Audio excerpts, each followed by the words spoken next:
thank you so much for the invitation. Also, thank you, Abel, for the idea and the invitation as well. I think this is a great idea to bring some people to talk together about second scholasticism, early modern scholasticism in Europe, and of course also in Latin America, since in many regards this is something like a common project. So thank you very much for the opportunity. I will share a PowerPoint presentation. Can you see that? Okay, yes. Fine. I will do in this way. It's going to be easier for me if I basically read my text, so I can really be able to use only 30 minutes. And I will make use of some slides, not many. I'm sorry I didn't translate any of them actually into English. One or two are in Spanish, most of them in Latin. But let's see what we can do in the time we have. So thank you so much. So I start. Jeronimo Valera was born in Peru, 1568, in the locality of Nieva. He was educated first at the renowned Jesuit College of San Martin in Lima from 1583 to 1587, where he learned Latin grammar, rhetoric, logic, and the other liberal arts. But he became in 1588 a Franciscan, having taken the habit in the convent of St. Francis of Lima. In the same convent, Valera acted as lector of sacred theology and arts for 16 years, and there he died 1625. In the Franciscan Chronicles, Valera is characterized as an outstanding preacher and learned scholar who possessed a thorough knowledge of the thought of John Duns Scotus. His main work is at once a remarkable testimony of study of philosophy in Latin America at the beginning of the 17th century, and is a witness to the reception, influence, and development of Scotus' thought in the intellectual circles of the Viceroyalty of Peru. Valera's surviving work, titled Commentarii a questiones in universum Aristoteles ac subtilissimi doctoris Ioannis Duns Scoti logicam, published 1610, was the first work of philosophy printed in South America, and apparently also the first work in philosophy to be written by a criollo, that is, a son of Spanish colonizers born in the discovered land. The work was intended to be a textbook of logic for Franciscan friars, and it was not designed for university classes, strictly speaking. In the study houses of the order in the 16th century, there were usually one lecture of St. Bonaventure and one of Scotus. At any rate, the convent of St. Francis in Lima offered also a third chair in theology dedicated to Aquinas. In fact, according to Cordova Salinas, in the Studia at that important convent, there were 6 courses in scholastic theology, including moral theology, the 3 disciplines of the Cursus Philosophicus, that is logic, philosophy of nature, and metaphysics, 1 course in grammar, and still others. The followers of Valera in the teaching of the Scotus doctrine were Miguel Ribera, of whom we don't know much, and Alfonso Briceño, who in the year 1639 published 2 remarkable volumes of Controversiae concerning Scotus questions in Primum Librum Sententiarum. Alfonso Briceño was probably a pupil of Valera in the first decade of the 17th century. So just to have an image of the convent of St. Francis in Lima. Lima is always cloudy, but it never rains there. The presentation that follows is divided in 3 parts. First, I characterize Valera's work as a logica in via Scoti. After analyzing the structure of his work, I argued that the surviving volume contains only the first part of a 2-part project, the second part of which presumably required another volume. Second, I discussed the contents of his first volume on logic, comparing with some editions of Scotus Logicalia. I again divided this second part into some preliminary accounts of the nature of logic according to Jeronimo Valera. Let's say something about his Logica in via Scoti. Latin American colonial philosophy was essentially realized by members of the religious orders. It is well documented that professors of philosophy produced cursus, summae, and treatises, which survive in printed or manuscript form. Most of the authors made use of Aristotelian works as the basis for logical education. Summolistic and Aristotelian logic were studied continuously, and so the minor logic and the greater logic constitute the logical literature. The greater logic included study and commentary on Porphyrius Isagoge, Aristotle's categories, and posterior analytics, and quite often on the topics and the sophistical refutations.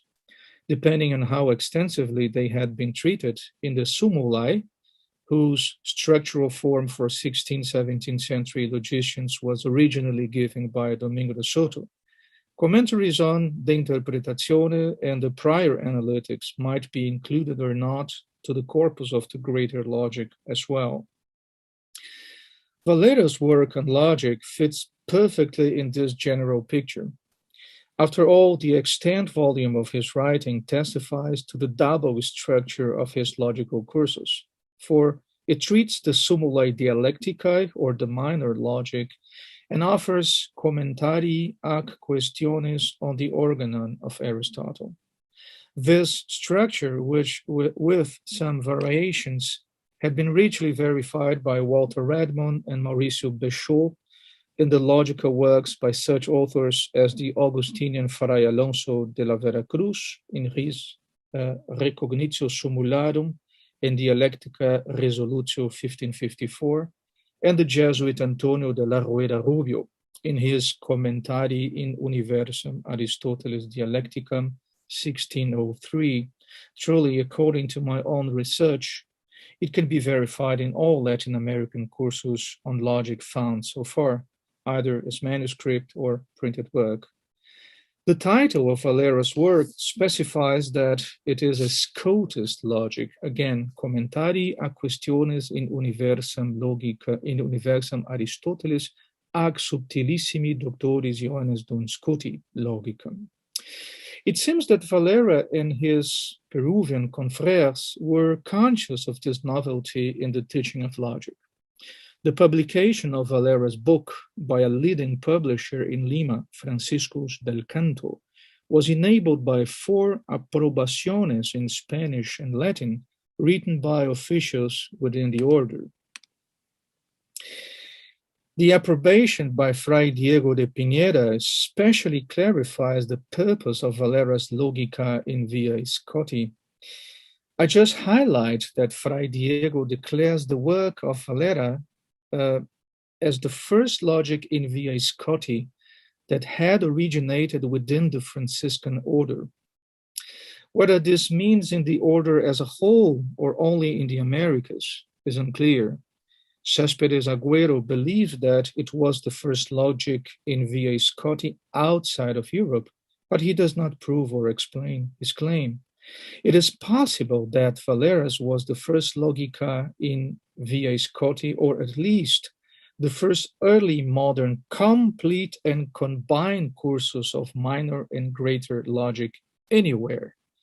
There is no indication of a logic like this in the Scotistic bibliographical work by Uriel Smets. In what sense is Valera's text a logic in via Scoti?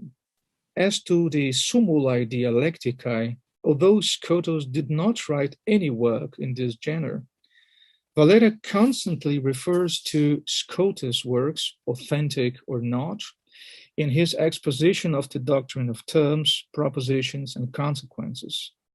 Moreover, Valera teaches a Scotist logic in the sense that he relies on Scotus' thought to interpret the greater logic of Aristotle. At the beginning of each distinction, he usually quotes a text of Aristotle and another by Scotus, meant to guide the interpretation of Aristotle and to orient his treatment of the logical issue. Finally, Valera's work is a logica in via Scoti in that he presupposes, discusses, and expands opinions of Scotus not only from his Logicalia, but from his other writings, namely the Questiones in Libros Metaphysicorum, Ordinatio, Reportationes, and Quod Liberta. Thus, Valera's work in via Scoti expounds philosophical theses of Scotus in philosophy of language and metaphysics as well as logic. According again to Céspedes Agüero, of the 56 authors whom Valera cites, he refers most often, of course, to Aristotle and Scotus. Interestingly, Antonio Rubio, whose own commentary appeared in Alcalá in 1603, is the third most often cited author, followed by Francisco Murcia de la Lana, the author of Selecta Circa Aristotelis Dialecticum Subtilioris Doctrinae, printed in Madrid in 1604. Why is this information interesting? Well, the book by Valera was published 1610. It means that in Lima, far away from Europe, he was very much updated. He had access to editions of Scotus' works published before 1639, before the edition by Luke Wadding. As it is well known, today scholars recognize the following logical works as authentic: Questiones in Librum Porphyrii Isagoge, Questiones super Predicamenta Aristotelis, Questiones in Libros peri Hermenias Aristotelis, and Questiones super Librum Elencorum Aristotelis. Valera, however, took as authored by Scotus some works that have since been proved to be spurious, including questions on the prior analytics composed in the mid-14th century and questions on the posterior analytics now known to have been written by John of Cornwall in the beginning of the 14th century. He sometimes refers to Scotus' comments on the topics, but we do not know if he is referring to some commentary. The existing volume of Valera's work is divided into 3 sections: Sumulae, Liber Primus, and Liber Secundus. The Liber Primus is structured around an authentic Scotus work, Questiones in Libros Porphyrii Isagoge, and the Liber Secundus is structured around another authentic work, Questiones super Predicamenta. The frontispiece of the volume announces that this is the first part of a complete logic divided in 2 parts. Let's pay some attention to this frontispiece. The subtitle on the frontispiece of Valera's commentary announces that, reading in Latin, Totum hoc opus in 2 partes distributum offertur, prima continet breve quodam logicae compendium, quod vulgo solet summa seu sumulae dialecticae nuncupare, questiones prolegomenales predicabilia Porphyrii et Aristotelis ante predicamenta et post predicamenta. The first part is divided into 3 sections. The first is a compendium of logic, which includes a brief discussion of the art of dialectic and the object and nature of the sumulae in 36 pages. The second session of Liber Primus consists in a commentary in via Scoti on Porphyries Isagoge. Here, in distinctions 1 and 2, Valera investigates the nature of the predicables, their properties, and the nature of the universal in common. In distinctions 3 to 8, he treats the 5 kinds of universals. In the third section of the first part, the Liber Secundus, he first explains the pre-predicaments, or the main modes of predication for signifying terms, namely univocity, equivocity, analogy, and denomination. Then the predicaments, or the 10 categories, and finally the post-predicaments, or the relationships that the categories have among themselves, such as anteriority, simultaneity, and especially opposition. In the Liber Primus and Liber Secundus, Valera frequently quotes 2 of Scotus' authentic works, Cuestiones in libros porfiris agoge and Cuestiones super predicamenta. But the frontispiece also announces the contents of a second part of the complete logic. Reading in Latin, secunda pax libros peri hermeniarum pseudo interpretatione libros priorum posteriorum topicorum et elencorum comprehendit. The second part comprises books 3 to 7 of the work. The tertius concerns the interpretatione, the quartus the analytica priora, the quintus the analytica posteriora, the sextus the topica, and the septimus the elenchi. In short, the second part of Valera's work contained, or was meant to contain, complete treatment of the greater logic of Aristotle. In this treatment, Valera could have relied on authentic commentaries by Scotus on Perihermenias and the Elenchi, and presumably on spurious commentaries on the prior and posterior analytics and perhaps the topics. That Valera intended a complete logica in via Scoti, comprising both the minor and the greater logics, is clearly stated in the preface to the commentary to the Commentari ac Questionis. But the volume of Valera's Commentari ac Questionis, exemplars of which are preserved in several libraries in South America and elsewhere, a rare book because it was published in Lima, does not contain anything of the announced second part. I could not find any reference to a 2-volume work or a volume actually containing the 2 parts in any catalogs that I consulted. That the contents of books 3 to 7 are not somehow contained in Libri 1 and 2 of the existing volume, but was written anyhow indeed, is confirmed by the preface to the Liber Secundus, which states explicitly the topics of his work that are pursued in 8 distinctions. In sum, Valera's commentaries on the works listed as being treated in the second part of his comprehensive logic either were only intended and never actually written, or they exist only in manuscript and were not printed, or they are simply lost. It would be wonderful to find it. That there may indeed have been a second volume of the Commentaria Questiones, which is not preserved, is also indicated by the fact that the existing volume has no table of contents, which was possibly prepared for the end of a second volume. Let's say something now about Jeronimo Valera on dialectic. I now describe texts from the opening session of Valera's Summulae Dialecticae and from the Liber Primus. They are helpful to understand his account of logic as a science. Valera considers Aristotle to be the prince of the peripatetics and the inventor of the art of dialectic. Dialectic is neither easy nor elementary. Consequently, for beginners, one must develop an art for elucidating the difficult doctrines of Aristotle. Summulae are, in fact, a compendium or a rude and imperfect image of all of the parts of logic contained in the organon. The goal of teaching in the Summulae, however, is not only to acquaint students with the Aristotelian books and facilitate the understanding of them, but also to instruct the students in the method of disputing. Apprentices must first of all become dialectici and eventually learn to get into disputes more dialectical. Valera divides the Summulae into 3 parts, which correspond with the 3 operations of the intellect.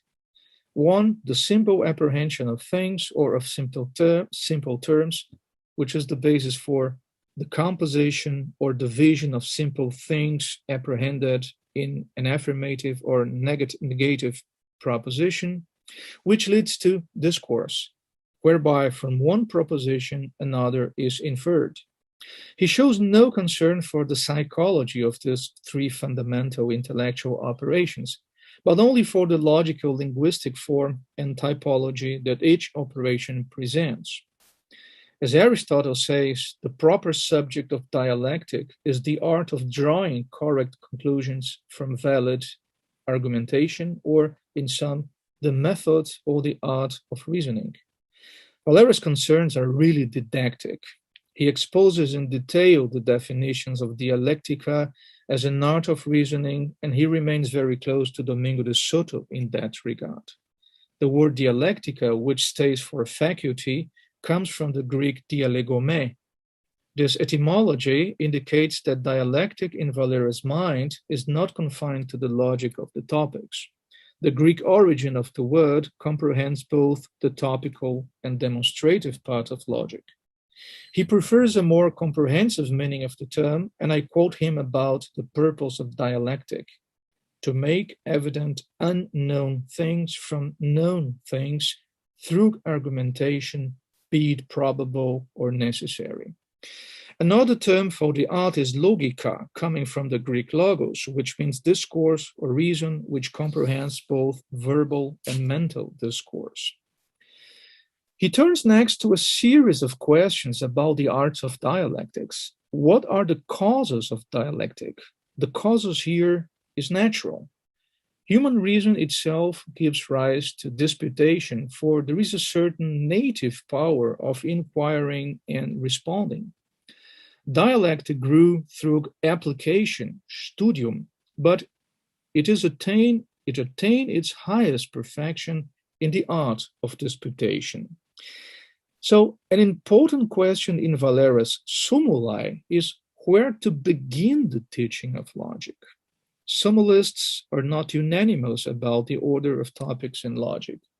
Some say that the art of logic begins with the way of knowing, modus sciendi, or the discourse that manifests some unknown thing. Since there are three causes for things turning to be known, the way of knowing is threefold. An unknown thing may be known through the vision, definition, and through argumentation, in which case from a known property an unknown is deduced. Here, the modus sciendi is the oratio, which seems to amount to or to be summarized in the very notion of consequence or valid argument, which certainly presupposes the several parts of the argument. If this is the beginning of dialectics, it cannot begin with authority experienced without determinate rules and techniques or examples that manifest unknown things only accidentally.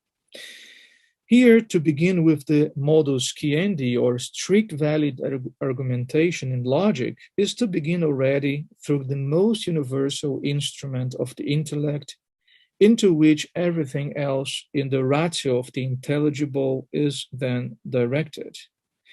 This, as Valera especially and in many details explores in the several questions of the first distinction of his Liber Primus, is the syllogism.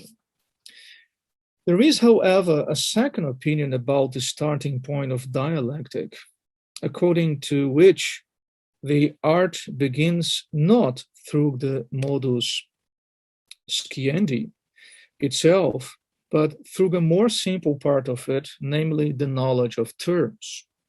Indeed, Aristotle seems to have assumed that dialectic begins with a knowledge of terms, or even more simply, the term. The order of doctrine, as every art, follows an order of nature, and nature makes progress from potency to act, from part to whole, from simple things to composed things, etc. So, grammar confirms this, since the students begin with the knowledge of terms in the form of grammar classifications, such as noun, verb, etc. Moreover, the more simple and first things, the parts are easier to know, for they are more independent. Finally, the logician has to conduct, first of all, the intellectual operation that is previous and independent, and this is the apprehension of the terms. Valera endorses the second opinion about the starting point of the study of dialectic.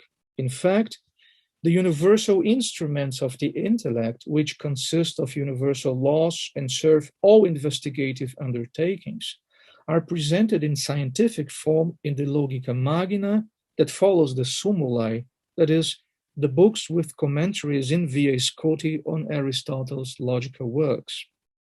But in the compendium that precedes these books, one must obtain just some knowledge of how to reason correctly before proceeding to more complex operations. The compendium offers a confused, imperfect knowledge of the way of knowing, and there is no reason why one should introduce it with yet another confused compendium ad infinitum. Surely, one cannot acquire a distinct knowledge of the way of knowing without divisions and definitions. But in order to make these divisions and definitions, one must know more simply, vaguely, what a definition, a division, a consequence, and so on is. It is necessary to begin the study of logic at some point, and for that purpose, a knowledge of such terms as division, definition, etc., which one possesses through the guiding nature, through the sharpness of natural logic, is sufficient. Furthermore, for the disciple, it is enough to apprehend vaguely the way of knowing transmitted by the master. Thus, confidence plays an important role so that the student may assume that what he is learning is exact and true. In sum, the point of departure for the study of dialectic are the still vague notions that one possesses through a kind of natural logical intelligence. At a further passage in his text, our master says that in order to acquire knowledge of logic, one initially cannot and need not to attain the way of knowing in the assigned or signified act, but only in the exerted act. This is what the beginner realizes by making use of the definition offered by the master. This is what, and there is, of course, a didactical principle here and an obvious didactical concern. Before he comprehends clearly the very subject matter of logic, the apprentice just has to follow what the master makes in the procedures of the discipline. And this is basically Valera's justification for the sumuli. But let's now pay some attention to a further text, the Proemium to the Liber Primus. In the Proemium, Valera explains the plan of his commentary on Aristotelian logic and why it can be viewed as a Scotist logic. It is especially interesting to see how he constructs the commentary to the perfect understanding of Aristotle's logic and orients it, first of all, through Scotus' Questiones in Libros Porphyrii Isagogen.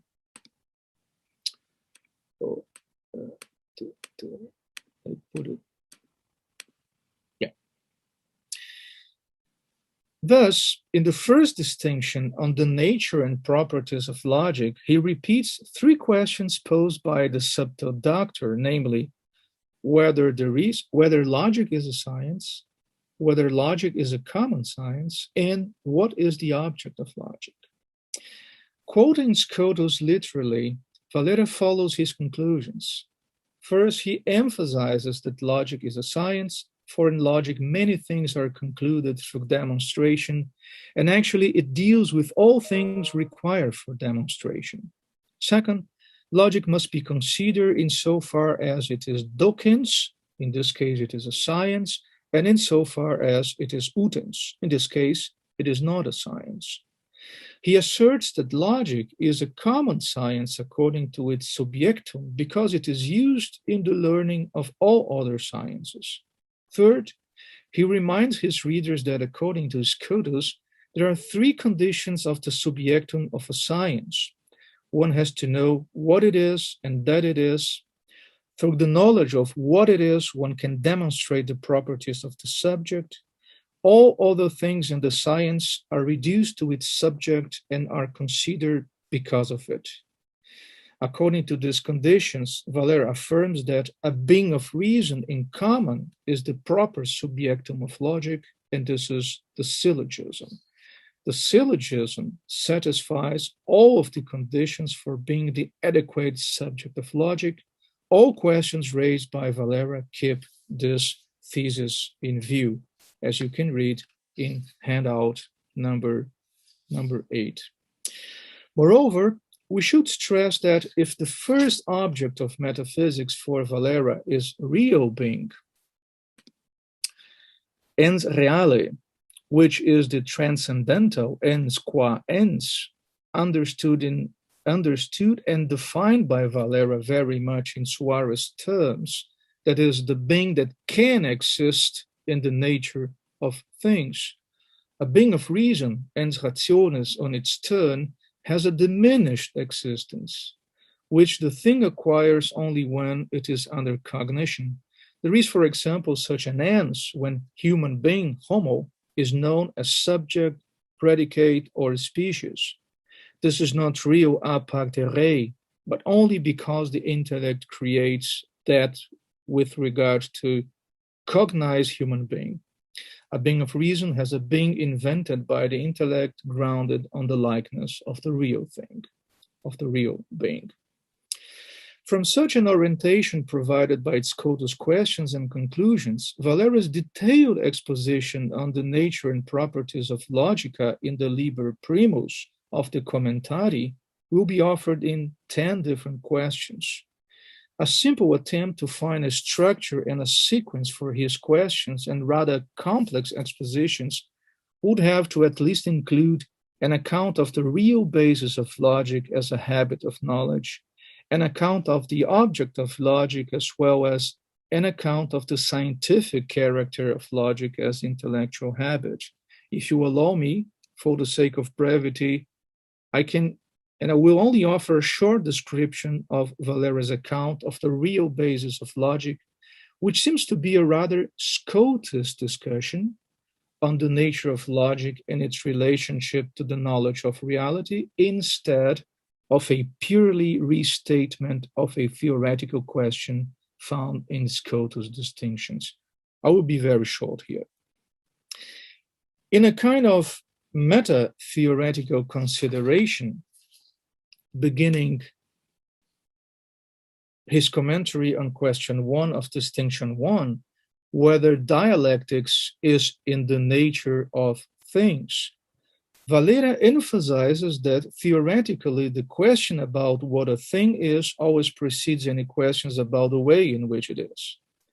What concerns Valera most in this instance is the question whether something is, that is, in our case, whether dialectic has true existence, either actual or possible, in the nature of things.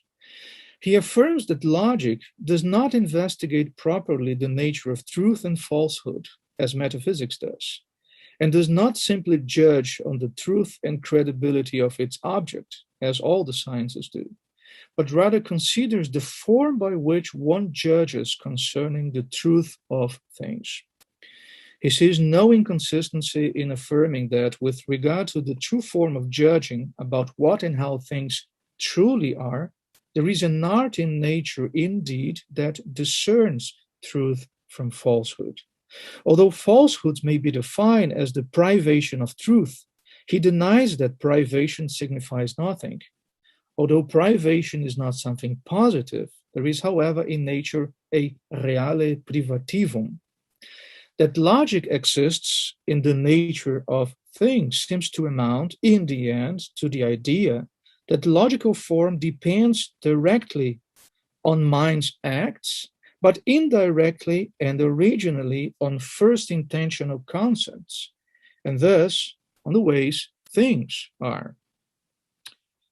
Before the conclusion, Valera further stresses 2 points. The most commonly accepted division of logic or dialectic is into natural, inchoative, and artificial logic. Natural dialectic is the intellect itself, which, guided by the natural light, defines, divides, and argues. Human beings can perform these acts through the simple guidance of nature alone. Inchoative dialectic is the knowledge of some evident consequences discerned by the intellect, at least in the perfect modes of the first syllogistic figure. Artificial logic is a habit acquired through frequent use of argumentation.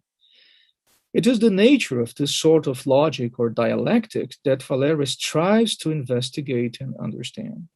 Every art has been invented to perfect things that nature leaves imperfect and inchoate, or to perfect the potencies that are inclined to enact that sometimes is made well, sometimes not. He concludes that logic is not only possible, but it is given de facto. It is possible because operations of the intellect can be realized well or badly. This allows the conclusion that such operations can be ordered by some art to a good performance. One can therefore say that there is an offer of nature that a corresponding art is givable, dabilis est, for the purpose of providing a way and method for the excellent realization of those operations. And also we experienced before learning dialectics that to define, to divide, and to argue are difficult things. Once we acquire the art of logic, however, we define, divide, and argue quite easily. Why did I choose this last point? Just to show this. It is a logic ad mentem Scoti, and in many senses, it is absolutely interesting to follow it for a better understanding of Scotus himself, as for example, about Scotus' thesis that the object of logic is syllogism, adequate object of logic. But also very important to realize that even though he is very much willing to understand Aristotle ad mentem Scoti, Valera is discussing things like whether dialectic exists in the nature of things that are examples of questions that were not posed by Scotus himself. So he's discussing with the very intellectual atmosphere of the 16th, 17th century about questions shared by intellectuals from the Jesuit order, the Dominican order, or of course the Franciscan tradition. Scotus' logic in South America is commentary on Scotus, but it is also development of Scotus. So it is Scotism. The history of Scotism has in South America a very important chapter, and perhaps the very first Scotus logic in the 16th, 17th century way was indeed written in the continent, in the South American continent. Thank you so much for your attention. That's it.